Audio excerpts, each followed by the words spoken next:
I'm going through a really difficult time right now. It turns out that my partner, who I've been with since high school, has been unfaithful, and it's been really tough for me. We started dating in 1992 when we were both 17, got married at 22, and now we're 45. We faced ups and downs in our marriage, but finding out about her affair was a shock. Things started feeling off in March 2020. Before that, I had knee surgery in 2019, and my recovery had been slowing down our life. I couldn't do my usual chores, and our intimacy took a hit. During this time, my wife, Sue, started spending more time with coworkers after work, which didn't bother me at first. We always trusted each other. But around January of the next year, Sue started distancing herself from me, which was not like her. The daily hugs and kisses stopped, and she became secretive about her phone. It was clear that something had changed, and I was getting suspicious. As I think back on those tough times, her attitude toward me became snippy, like she didn't want to bother with our relationship. It was March. COVID-19 had hit, and we were in lockdown in New York City. Despite that, we both had essential jobs, so we kept going to work. I had just been cleared to return after 5 months off due to my knee injury, and I was excited to get back to work. To give you some background, I'm someone who likes staying active, doing things like martial arts, and usually I go to the gym 4 times a week. I also work on different projects at home. When the lockdown happened, my wife told me she had to work extra hours. At first, I didn't worry much about it, thinking it might be occasional. But it turned out she was working late every day, coming home 3 or more hours later than usual. She'd quickly shower, spend a bit of time with me and our 17-year-old, and then go to bed. Our physical closeness started to improve as I recovered from my knee surgery, but she seemed distant emotionally. By early April, I started noticing signs that she might be having an affair. All the usual signs were there, and I decided I needed to find out the truth. I searched online for signs of infidelity and realized she matched a lot of them. Then I focused on finding concrete proof. I checked her social media and saw pictures with a guy who seemed too close to her in every photo.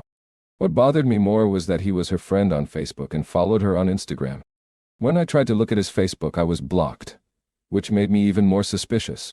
I went into detective mode and accepted the reality that she was cheating on me with this guy. My goal was to figure out how long it had been happening. Throughout April and May, I did some investigating using phone, text, and email records. Our family had a plan for our cell phones, and I managed to access a lot of data. Looking at my wife's history, I noticed that the 2 most contacted numbers from October 2019 to April 2020 were mine and a number I didn't recognize. After a quick Google search, I found out it belonged to the guy from the photos who had blocked me on Facebook. For some obvious reasons, let's just call this guy S. Once again, things started to make sense. But a lot of their messages seemed all over the place, like she had been deleting many of them. Even though I was pretty sure she was cheating with this guy, the data didn't prove it. I needed more proof. So, I talked to my best friend, Oz, about what I found. He asked if I had talked to her about it, and I hadn't because I didn't think I had enough evidence. That's when he told me about an app that could supposedly spy on her messages in real time. I won't say the app's name here. I downloaded it, synced it with my data, and waited. Within days, I found it. A text conversation between them, talking about the fun they had and making plans to meet again. It hit me hard, and those days were really tough. During the first few days after finding out, I kept my distance from her. She could see I was deeply affected, but I couldn't even look at her. I had given her 23 years of my life, and she had cheated with a guy just 5 years older than our eldest son.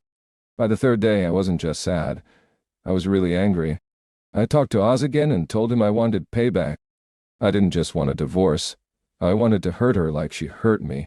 It was a vengeful feeling, and I started planning how to make her life difficult while secretly preparing to leave. Now it was early June, and I still had the app, collecting their messages every night. They were talking like they were in a full-blown relationship, with sexting, romantic stuff, and even explicit photos. At this point, I had stopped reading their messages and was just gathering information on my private server. I started acting differently by going out at weird times and coming home later than she did. When she asked what I was doing on my phone, I would just say, "Stuff," and put it away. I also changed all my login info so she couldn't access my accounts. Throughout our marriage, we had never kept secrets.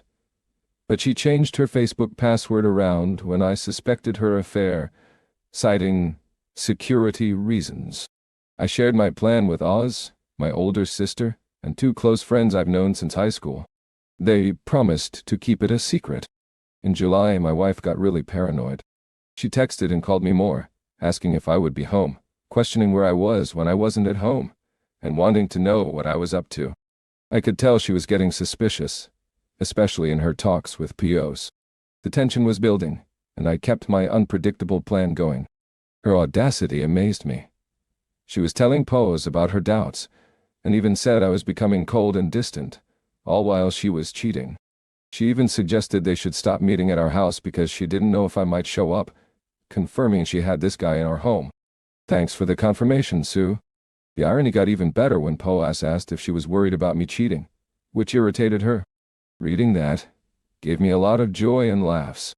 My cheating wife was arguing with her affair partner about whether she was upset that her husband might be cheating on her. Oh, the irony. To clarify, I wasn't actually cheating during this time. When I left the house, it was usually to hang out with Oz or Joey, watch fights, and spend time with friends, or I'd be at my big sister's house with her and my brother-in-law. My sister is 52, and her husband is 58. She knew about my wife's infidelity, but not about my elaborate plan to catch her. Fast forward to October, and things got more serious. I had been pretending to have an affair for 3 months, and Sue knew I was actively pulling away from her. From the time I started my plan until she confronted me on October 20th, 2020, I didn't even touch her. No hugs, no kisses, nothing intimate. She didn't really need it because she was still with POs, either at his place or motels. One afternoon she called me at work, which wasn't usual, and asked me to come home right after work, saying she had something important to tell me. Part of me thought she might confess about her affair, but nope. When I got home, she asked if I was unhappy with her. Her words surprised me. She said I spent too much time away, wasn't affectionate, and our intimacy was gone. Then, she asked if I was cheating. I couldn't help but burst into laughter. Not because I was denying cheating, but because the situation was so absurd. I laughed for a good 2 minutes before answering. I sat up, looked at her, shook my head, but didn't give her a direct answer. After that weird encounter where she accused me, I got up, kissed her head, and went about my night. Later, I got curious and checked what she was telling Paz after our strange talk. So, I used the app, and they were texting in real time. She told Paz that she knew I was cheating because she asked me, and I laughed in her face. She said I didn't even care how she felt anymore. I found it amusing, and a smile spread across my face. She was breaking, and it weirdly satisfied me. Paz tried to console her, saying if I cared enough, she wouldn't need him, but her responses suggested she was doubting herself. She had the nerve to cheat, because I couldn't be a good husband due to a real injury. And the affair lasted almost a year. But the thought of losing me to someone else made her unsure? What a hypocritical move. While all of this was happening, I was also doing the second part of my plan for payback, which was sorting out my finances. In September, I met with a family attorney to start divorce proceedings, armed with lots of evidence I had collected. In New York, where I live, you can get a divorce if one person is at fault, and the proof of Susan's unfaithfulness meant I had a strong case. My lawyer told me to get all my financial info ready for potential asset division. I went even further by moving all my money from our joint account to my personal one without telling her. I also started looking for an apartment as part of Phase 2. Now, we're in November, and I hadn't changed my behavior. In fact, I had ramped it up. This is where my friend Nina comes in. Sue and Nina were never close. I had known Nina since high school, 2 years before I met Sue. Sue always saw Nina as a threat because she was my closest female friend. There was always an unspoken vibe from Sue that she didn't trust Nina. Nina, on the other hand, didn't like Sue. Early on, Nina pointed out how Sue seemed to be forcing herself into our group of friends while I didn't do the same with Sue's group. Nina sensed Sue's jealousy. In Sue's circle, aside from Poa, there were no male friends, whereas Nina was the only girl in my group of friends. Nina had been stuck overseas due to the pandemic and finally returned to NYC on November 3rd. So, odds. Joey and I decided to celebrate her return. We took some photos in a similar way to the ones I found of Sue and Paz months ago and posted them on my Facebook. Sue found out on November 5th, probably because some friends saw my updates and noticed how close I looked with Nina. This messed with her mind because she still thought I was cheating. She wanted to accuse Nina, but she knew Nina had been stuck in Europe for most of the year. Still, that didn't stop her from trying to confront me that night, berating me for being so handsy in the photos. This was my chance to deliver a powerful blow. I casually mentioned the pictures with her and Pa's from last year. He was pretty handsy in them. Did you see me get upset about it? She was frozen, like a deer in headlights. It was the first time I had even mentioned the guy's name throughout this entire ordeal. Her mind was spinning as she tried to explain those pictures away. Until then, she didn't even know I had seen them, given how rarely I use Facebook. When I did post something, it was a big deal for people, which is why the pictures with Nina got a lot of attention in our circles. She tried to explain the pictures with excuses like he's just friendly with everyone and offered to delete them. But the pictures weren't what hurt me. What hurt was the year she spent having an affair while lying to me about working extra and hanging out with friends. My wish to save the marriage was gone long ago. I checked out the day I started my plan. Since then, Sue became clingy and attentive, almost annoyingly so. She tried to be affectionate, but I avoided her. Meanwhile, I kept archiving everything she said to post. At this point, I had emotionally shut down. Any desire to fix the marriage was dead. I had completely checked out. She told Paws I had become even more distant, and she felt like I hated her, which, to be honest, I did. Then came the bombshell. She said she couldn't see him anymore. The guilt was overwhelming, and she felt like karma was suffocating her. She couldn't risk losing me. She claimed she loved Po deeply, but was still in love with me, and had to save our marriage before losing me. Unfortunately for her, it was too little, too late. Poas lost his composure, saying things like he doesn't love you the way I love you and you're making a mistake. You can't just throw me away like this. That text chain marked the end of their communication until about 3 weeks ago. Throughout November and December, Sue was in limbo, trying to gauge where my head was at, and still unsure if I was being unfaithful. Meanwhile, Poas was constantly messaging her, but she wasn't responding. I would see her checking her phone often, then quickly putting it away. Meanwhile, Phase 2 of my plan was done. The divorce papers were ready, I had a new apartment, signed a lease, and all my money was in my personal account. I was ready for my knockout punch. So, we're now at Thanksgiving. My oldest and his girlfriend hosted a small gathering with our immediate families. It was my oldest, his girlfriend, her parents, myself, Sue, and our youngest. We had a great night, thanks to my oldest's talented girlfriend, who's studying to be a chef. She did all the cooking for Thanksgiving, and let me tell you, she's a great cook. To keep things looking normal, I showed affection to Sue several times that evening. Kisses on the cheek, cute hugs, even wrapping my arms around her. She seemed happy about it, but she didn't know how I really felt. It had been about 2 months since I last touched her, ever since that night in October. But I had to do it to keep the plan going, especially in front of my boys, my oldest's girlfriend, and her parents. After the celebration, my youngest wanted to stay over with his big brother, so Sue and I went home. During the drive, she thanked me for being good to her and said, "I don't know what you're going through, baby, but I'm here for you." I had to hold back laughter and just said, "I know. I just need time." That night, for the first time in a while, we were intimate. I thought, why not? Considering what I'm about to do, I might as well get some action before removing her from my life. I won't go into details, but it wasn't a moment of passionate lovemaking. After I finished, she lay there, trying to figure out what had happened. I didn't cuddle or anything. I just got up, showered, and went to sleep in my office. Confusingly for her, though, I used a condom. It was the first time in 2 decades I had done that. I wasn't going without protection, especially knowing she had been doing so with the other guy for months. The next day, I checked my spy app, and for the first time in weeks, she had responded to the other guy. He poured his heart out, saying he loved her and she deserved better than me. He was only 27, 5 years older than our oldest son, and he was head over heels for a 45-year-old married mother of 2. What a great day. High-quality simp. She had chosen to blow up our marriage for this guy? A pretty boy with a soft side? Ah, she responded pretty much the same as before. She loved him and enjoyed their time together. But she couldn't lose me. I was still the love of her life. but she'd always have a place for him in her heart. She suggested they could still be friends if he chose, but the physical part was over.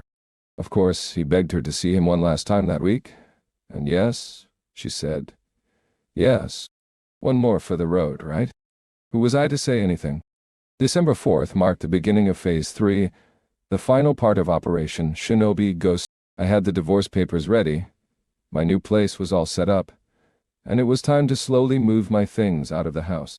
But before anything else, I had to tell my boys. I called my oldest son over to the house that Friday night and had both of them join me in my office. I didn't go into all the details, but I let them know that their mother had been cheating on me for over a year, and I would be filing for divorce soon. This hit my 17-year-old hard, especially since he had recently experienced his first heartbreak when his own girlfriend cheated on him.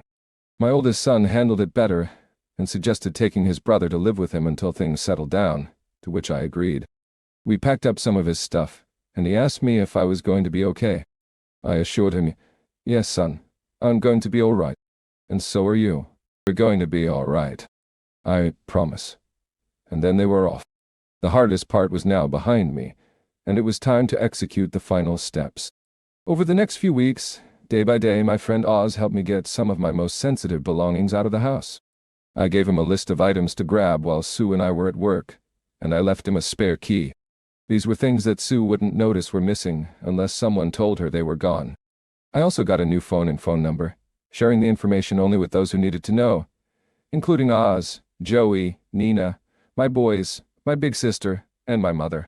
All the while, I kept up the act with Sue, keeping her none the wiser, sprinkling bits and pieces of affection to keep her from suspecting anything. She was still in contact with Pios, though not as much as before. There was still an emotional connection, albeit faint. During this time, I gathered everything, every piece of data I had archived since I started the plan, including call logs, texts, pictures, emails, and more. I made printouts of everything, and it cost me a small fortune in printer ink, paper, binders, and supplies. I carefully cataloged everything in chronological order, from the beginning of the affair until the most recent events, which occurred 2 weeks ago, on December 16. In total, I had 14 binders filled with evidence. I then boxed up each binder and carefully wrapped them, addressing them to various people, including my mother, her parents, her 2 sisters, her brother, her HR department. I forgot to mention that Pios worked for the same company, and there were rules against intercompany relationships. Several of her friends, Pa's, and even Paz's parents. I lugged all those boxes to the post office and shipped them out on December 16th, with an estimated delivery date between December 22 and 24. Everything was falling perfectly into place as we approached Christmas Eve. I'd been arming the nuke since June, and now it was time to launch it. Sue returned home around her usual time, and I had no idea whether she'd seen Pose.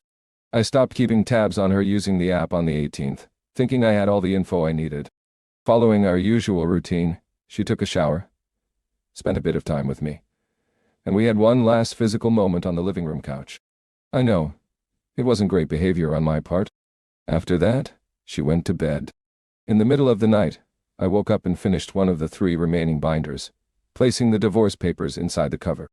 I left it on my side of the bed, along with a note saying, "Merry Christmas." Next to it, I left my old phone and my lawyer's business card. I packed up the rest of my essential stuff, enough to fill 2 backpacks, and left my home, the place I'd spent 23 years in, for the last time. To Sue, I disappeared completely. I blocked her on Facebook, but she hadn't blocked me yet, so I watched the fallout. It was absolutely glorious. The packages I sent reached everyone I intended, and Sue faced severe consequences. Her youngest sister confronted her harshly. Both of her parents condemned her actions, and my mother unleashed a brutal verbal attack on her. Even I was surprised by it. She desperately tried to find out if anyone knew where I was, but those who did kept their lips sealed.